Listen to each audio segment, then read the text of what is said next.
today's episode. This is Molly McGrath, and I'm so excited about today's guests that we have here with us. We have Susanne Rhodes, JD, from Practice Lawfully. And I'm so excited about today's episode titled, How to Practice Law Fully and Love Your Legal Career. And for some of you, it might be again, or it might be for the first time ever. Susanne and I had met a couple months ago through LinkedIn, which I love. LinkedIn is a platform, if you're not using it to connect with power partners, I highly, highly suggest it. But I had connected with Susanne. She does legal recruiting, mainly in the Denver and in the Texas area for a very, very prominent search recruiting agency. And we connected because obviously we're both in the same space. And I saw that she was here in Denver, and I messaged her and said, we should really meet for lunch and connect. We're both hanging out with attorneys and working with attorneys. And I'd love to hear a little bit more about what you're working on. And when we met for lunch, immediately we had connected and started talking about the online space and how to connect with attorneys and some of the struggles that attorneys deal with in regards to finding a niche, finding something that serves their soul in an area of law that they're very passionate about and that makes them excited about getting out of bed. And Susanne started telling me about her story and her journey and where she began and what led her to where she is today. And that started the entire conversation about Practice Lawfully and a passion project that she had been working on that is very, very near and dear to her heart.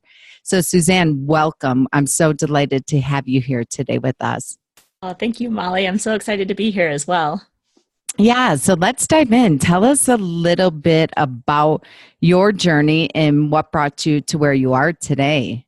Of course. So I went to law school. I didn't have necessarily a clear idea of what I was going to do, but I thought, well, I'll give it a shot because I like to read, I like to write. I was a history and anthropology undergrad major, and I went to law school. I really enjoyed it. I have to say, I know that maybe is different from some people's experience, but I was excited to get out and practice. And then I found that practicing law was a little bit different than studying law. And I had a little bit of a winding journey, but eventually after, a pretty strong legal litigation career, I realized that I just wasn't professionally fulfilled. And I had invested a lot of time and a lot of energy into being a lawyer, but I didn't know what to do with that at that point. So I wound up transitioning to a career with a legal recruiting firm. We're the top Forbes-ranked legal recruiting firm right now in the country. And I've interviewed hundreds of attorneys at this point and realized there aren't a lot of resources for people like me who felt a little stuck and a little unsure about what they were going to do next, but who also weren't ready to give up on the law. They wanted to stay and practice. And so I thought, if I can help them discover their strengths and their, core personality traits, then I can help them practice law in a much more holistic way where they're actually practicing law fully, which is where we came up with the name of the company, Practice Law Fully. I love that. What does fully mean for you now, sitting in a place of hindsight? I think it means really taking into consideration that everybody's different and everybody has their own personality and their own strengths. And if you discount those, you're going to wake up and go to a job every day, but you're not going to be fully engaged. And if you can really take into consideration who you are and bring that every day to your profession, to your job, to your place of work, you're just going to be a much happier, more fulfilled person. I love that. I love that. So what would you say to our listeners here today, going through your journey and obviously talking to attorneys every single day? in regards to what do you wish was available for you specifically when you found yourself at that crossroads of, do I want to practice anymore? And kind of feeling that tugging at your heart and soul. Sure. So I did go through some career coaching and I found that really valuable. But I have to say, my career coach was not an attorney. And he could just tell me, well, this is a typical attorney profile and you don't really fit it. But there wasn't much else we could dive into. However, I truly think anybody who wants to be a lawyer can be, and they can practice law in an area that fits in with them. Because think about it, the law is so varied. You can do so many different things, just like you can do so many things in business or marketing or medicine. There's just a myriad of options. And so to really think that every lawyer has to be the same, I think is a little too narrow. And so if I had a resource at the time where somebody understood that and could sort of point me in the right direction, maybe I'd still be practicing law. But ultimately, I feel like this is a calling where I need to help other people discover how to best manage their legal careers. And quite possibly that's staying as a lawyer practicing law. Yes, I hear that all the time. And I love that because, yeah, maybe you would still be practicing law, but there's no mistake that you're sitting exactly where you're sitting right now, right? Correct. Exactly. So I think about this. Even this week, I had a conversation with an attorney. I'm placing an associate position in DC, and they're looking for somebody very, very specific in contract law. And I did an interview with an associate attorney, and she owned her own practice. Then she closed up shop. Then she went to work for a bigger firm, then went for a smaller firm. And through her journey is really fascinating because when I was interviewing her, and I really had you front and center in mind because we've been speaking so often, I had shared with her the job description, what they were looking for, needing someone to go in court, do litigation, things of that nature. And through our conversation, she was saying, yeah, I could do that. I could do that. I've done that before, etc. But it wasn't a resounding like hell yes from her. Right. And I just started peeling away the layers of the onion and saying, okay, well, tell me about what you're doing currently and what you like about what you're doing currently. And lo and behold, by the end of our conversation, she had such clarity that she was very, very passionate about probate litigation.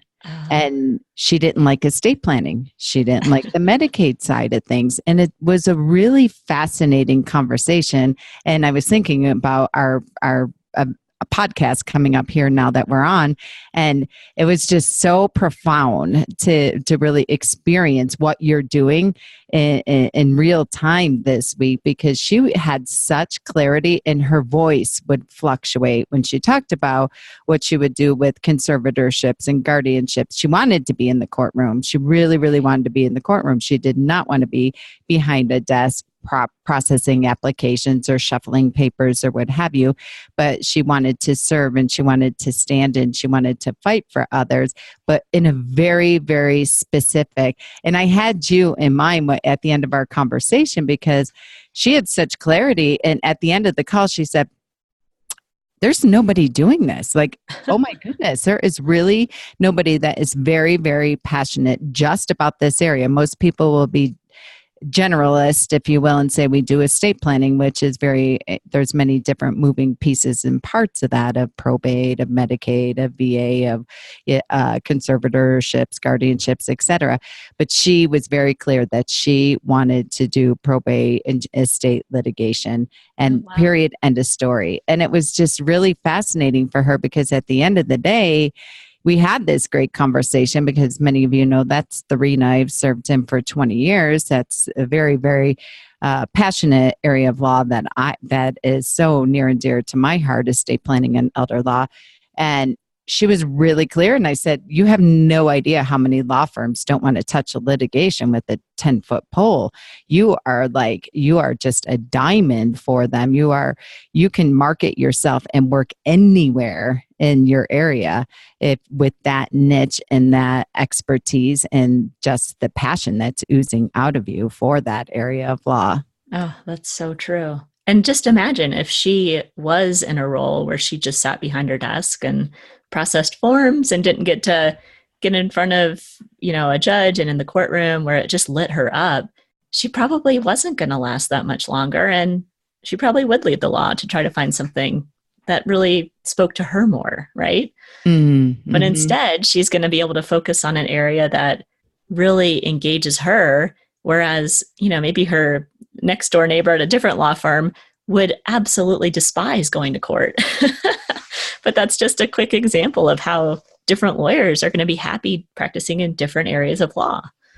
Yeah. And that's what I love about what you do, because not having access to the many coffee dates that you and I have had and the conversations that we've had about your business model, I wouldn't have probably had as in-depth of awareness of to help her to unpack that conversation. But in the beginning of that conversation, it's probably a 30-minute conversation. She was starting with, yeah, I could do that. Yeah, I know how to do that. Yeah. And there was this very indifferent, lifeless response. Right. And by the end of the call, she had such enormous clarity about what lights her up and what makes her get out of bed every day. And that's what I love about what you do, what you're passionate about, because you've sat in that seat, right? Oh, definitely. Definitely. I was a litigator, and I had such a variety of experiences as a litigator, and I learned so much, which I loved.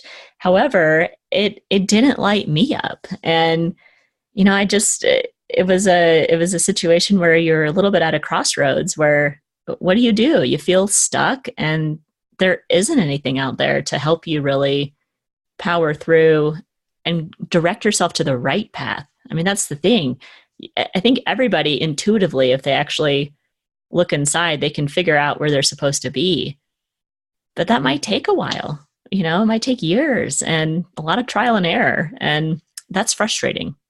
Oh, indeed. Yeah, it takes many, many years. As you know, when I interview attorneys, my number one question is, tell me a little bit about what made you become a lawyer, an attorney. And it's one of three responses that I hear. Number one is, dad, grandpa, so-and-so was a lawyer, and I just followed the lineage footsteps. Number two would be that, well, I was, guaranteed 6-figure income. Or number three was, it was less schooling than medical school. And it's very rarely that people are so clear of what brought them into law. They might find it along the way, but I think I just wish that there were resources for before people are going into law school, while they were in law school, to support them with the passion side of things. What really lights you up about being an attorney, and in what area really tugs at your heart? I agree. And I think law schools, certainly do try, but there are so many different pressures, and, they have limited resources as well. But I do think if they could add a component to their curriculum where it could really help people understand who they are and which direction they should go in, gosh, can you imagine how much happier the legal community as a whole would be? Yes. And can you tell us a little bit about your process and what you do to support people with that journey? Sure. So first and foremost, it's got to be about each person. So we start with an assessment, and we understand who they are, what their biggest strengths and kind of key traits are as a person. And then we, make sure that they understand what that looks like, some ideal practice areas that they should really look into that really mesh well with who they are, and then some practice areas to probably stay away from. Again, it's hard to draw certainties because we're talking about people. However, I think there are some broad areas that you can really look into strongly depending on your personality. And then it's all about, well, do I really want to practice in that area? I need to learn about it. I need to talk with people who are doing that instead of trying to make all these decisions in a bubble and, staying in my own head. So it's getting out there, it's connecting with the right people. We help lawyers make sure they're asking the right questions and give them ways to reach out that don't feel scary or don't feel intimidating.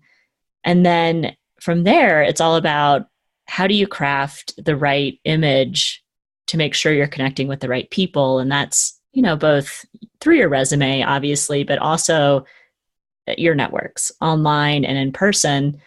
And then finally, it's all right, I know where I'm going. I know where I, can see myself being.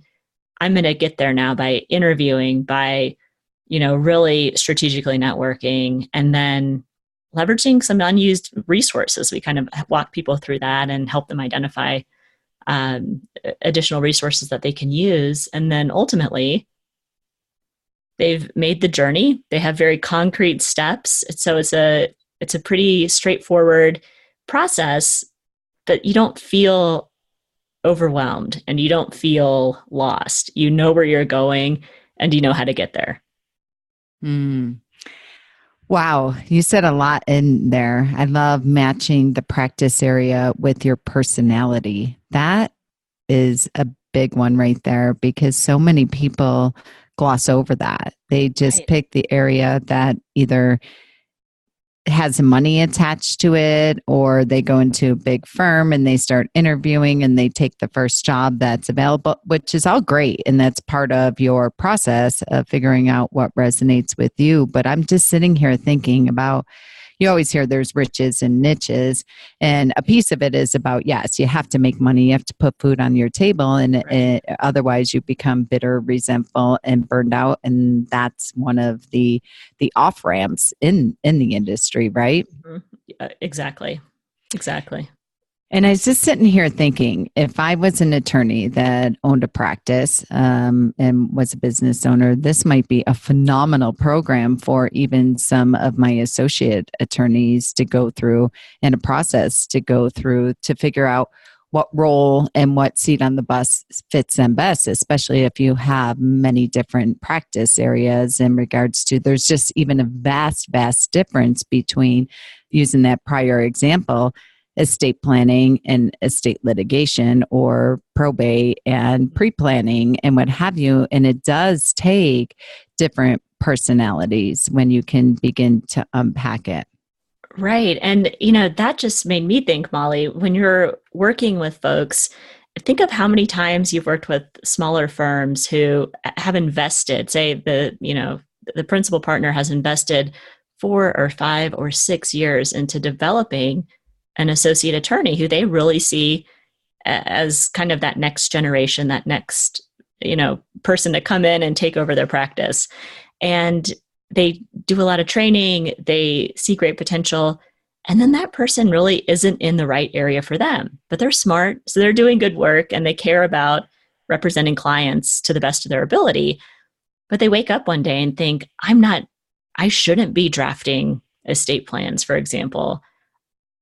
To go back to the prior example, I should be doing probate litigation. And so they leave. And so that's, 4 or 5, 6 years that have been wasted in so many respects, because now you have to start over and get the next person in. What if the same thing happens? And then you're 30 years into your practice and you still don't have anybody to take over and really represent clients in a way that makes you comfortable and that they'll be really represented. We've seen that in several firms that we work with, from the recruiting side in Denver, and they're the nicest people, but they've just hired people who really weren't cut out to ultimately do what they're doing.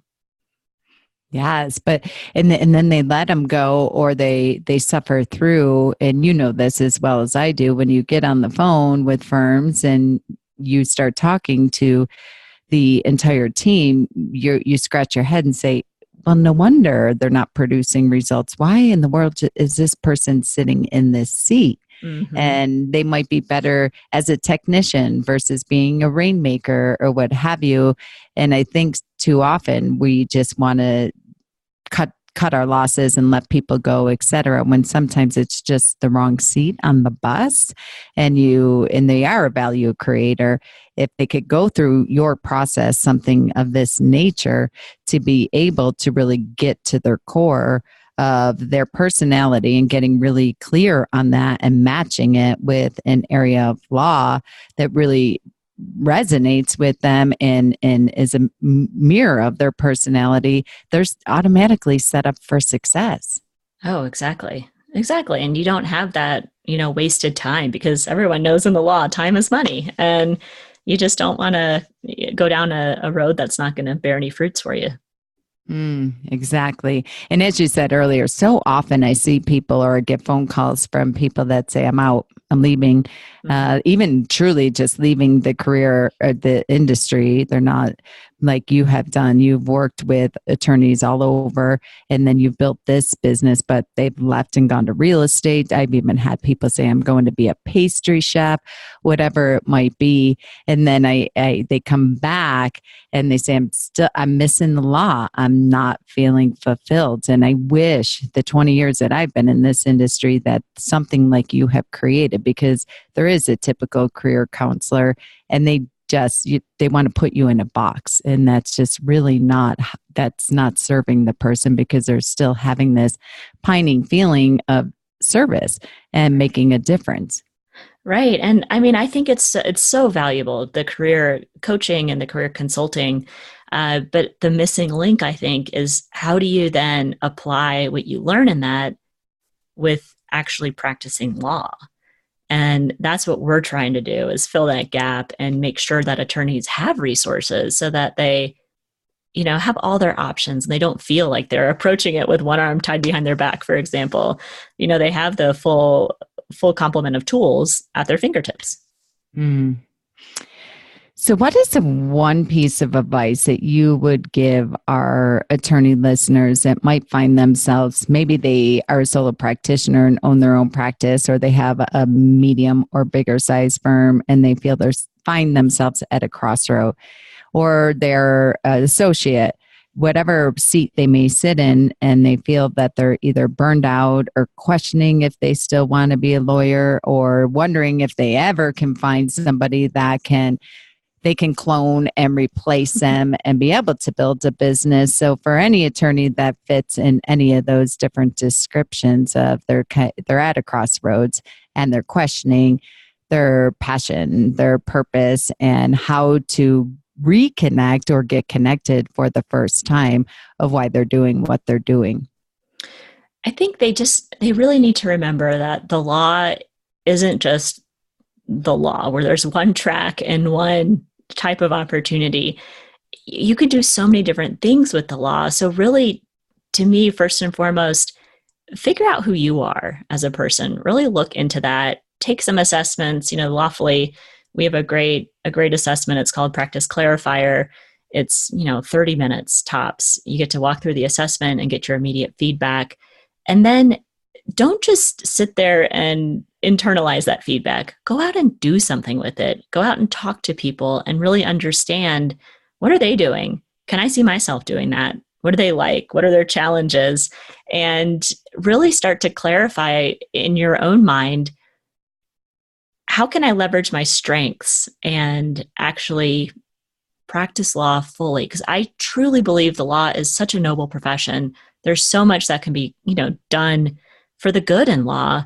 We need good people to stay in the law, and we also need them to be engaged. So they're not just showing up every day, kind of clocking in and clocking out. It's truly an engaged profession. And so I think it's, remember you're a person first, and remember, you're a lawyer second. So really look at your person and then connect that to your legal professional career. And I think everyone's going to be a lot happier. I love the name of your assessment, the Practice Clarifier. What a profound statement. That's what I hear, and I'm sure you hear this all the time when people call. They say they feel confused, or they feel overwhelmed, or they feel like they don't know which direction to go. And at the end of the day, they're looking for clarity. Right. I hear a lot, I have to say, I know what I don't want to do, but I don't know what I want to do. And I think that's a common human experience for sure. And so what a great resource to enable you to really understand that there are, three or four directions that you should immediately look into, see which one resonates the most with you, and then go out and learn and make sure that that's the right direction for you to head into. Yeah. And I just have to highlight, I love what you said. It's an engaged profession.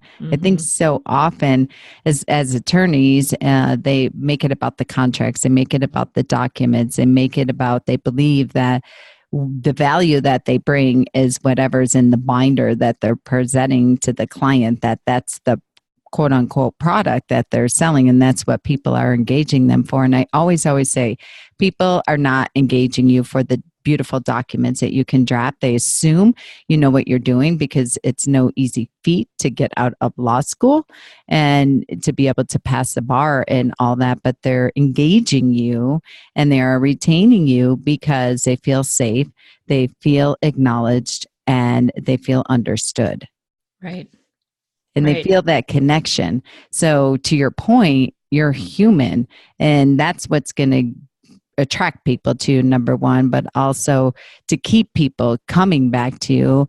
And also when you're passionate about and you're very anchored and rooted in who you are and what you stand for and what type of law that you're practicing, and it ignites outside of you. It just oozes out of you, and that's when people say, "This is the expert." You're not the expert because of all of the different credentials behind your name. You're the expert because of your passion about what you do. That's so true. And I have to tell you, Molly, at one point when I was practicing as a lawyer, I thought, surely there are no happy lawyers. Nobody can be happy as a lawyer. And I have to say, it's been so refreshing to be involved in legal recruiting and to talk with people who are not only really successful at what they do, but so incredibly happy. And I will say that the ones who have paired those two, success and happiness, are the ones who have been able to really match their strengths with the type of law they practice. And I just think it's such a powerful combination. And nobody should think that's out of their reach. Everybody can do that as a lawyer. And I think that's what's so exciting to me. Absolutely. As you were saying that, I'm just thinking of myself at all the various legal conferences that I've gone to over the past 20 years, either as a vendor, attendee, a speaker, what have you. And we always say the greatest learning happens at the bar, when you're breaking bread at at the dinner table, or in the Right. hallways between the breakout sessions. It's the people who you meet. And I'm just thinking of some of the various attorneys that I've met, the ones that have been in the profession for ever and ever and ever, and the smartest and the brightest in the profession, and the newbie, right? The newbie that's coming in, or maybe somebody who's been practicing for 3-4 years, what have you. And you look at them side by side, and you can pick out of a lineup, out of a crowd, the ones that have matched that passion, that personality, Mm-hmm. and the practice area that really, it just speaks to them and is in alignment with who they are. And you have no idea how many years of experience they have, how many cases they've tried, and what their rap sheet looks like. It does Right, not right. matter, because you just look at them and they are unrelenting, and they are unstoppable in their quest of service matched with the area of law that they practice. And I just think of certain people come to mind, and I say, that's the guy I want to hire. That's the girl I want to work with.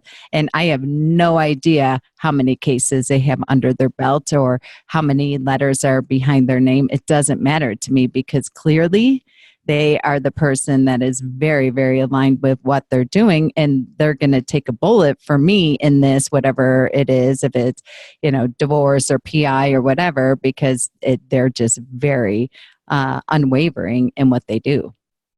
Exactly. And, from an employer's perspective too, if you have somebody who has a little bit less experience, but is so incredibly engaged and passionate about a particular area of law, and then somebody else who, you know, has all the right experience, but none of that, passion and excitement and energy, who do you think is going to ultimately be the better employee and ultimately benefit your law firm more significantly? I mean, I think hands down, it's going to be the person with the lighter experience on paper, which is, again, why oftentimes if you can get to know people beyond a simple resume and cover letter, you're also going to probably make better hires.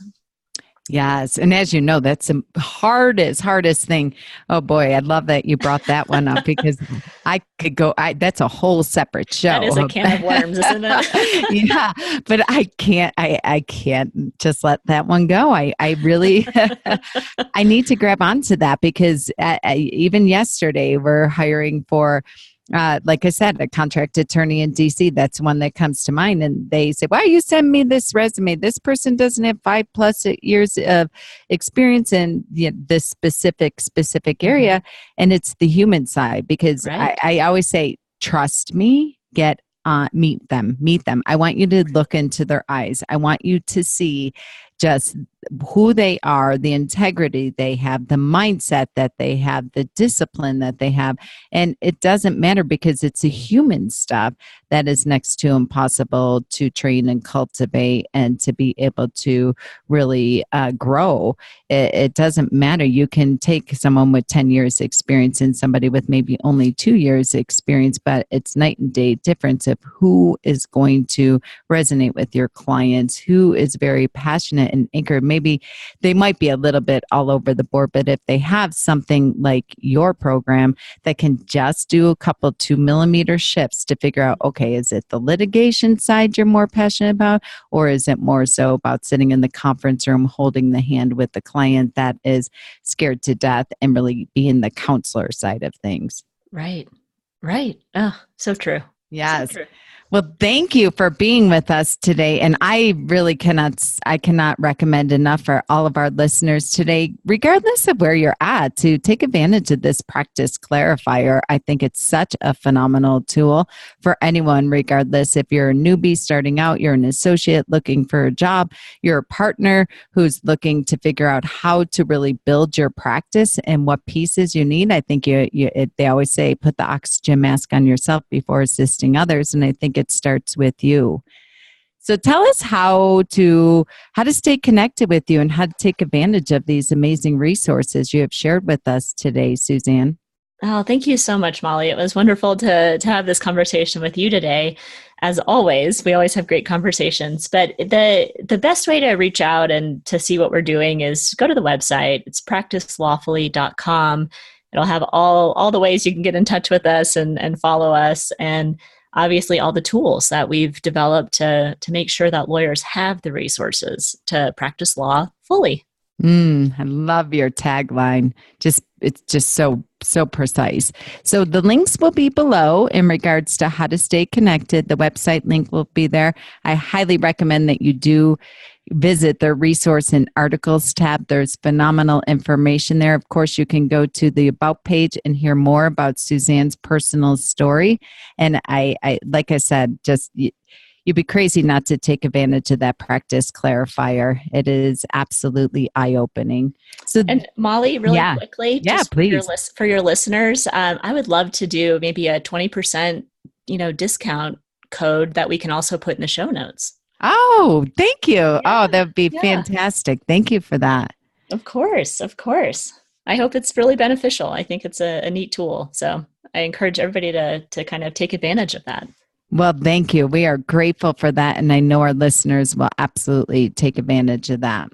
Wonderful. Well, thank you so much, Molly. I appreciate your time. Yes, thank you for being with us. And again, it's practicelawfully.com. And we look forward to seeing you on our next episode.